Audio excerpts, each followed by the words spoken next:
setting আছে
আমি যেতিয়া হাউলি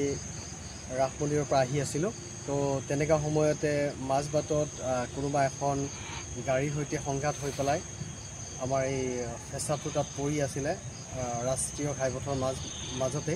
আৰু তেনেকুৱা সময়তে মোৰ বন্ধু ডিম্পলৰ চকুত পৰিলে আৰু তেখেতে মোক দেখাই দিলে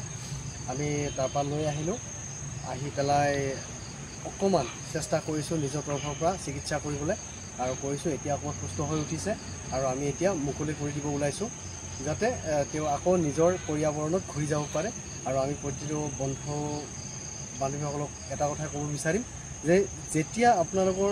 এনেকুৱা আপোনালোকে গাড়ী চলায় বা তেনেকুৱা কিবা যান্ত্ৰিক কৰি থাকে অকণমান সাৱধানে চলাব কাৰণ ৰাস্তাৰ আশে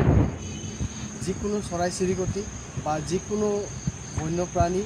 বা যিকোনো প্ৰাণী ৰাস্তাত আহিব পাৰে কিন্তু গাড়ী অকণমান ভালকৈ চলাব লাগে আৰু ঠিক আছে আপুনি গাড়ীখন চলাই কিবা কাৰণ হয়তো আপোনাৰ গাড়ীৰ লগত সংঘাত হ'ব পাৰে কিন্তু অকণমান প্ৰাণীটো চাব লাগে যে জীয়াই আছে নে মৃত অৱস্থাত আছে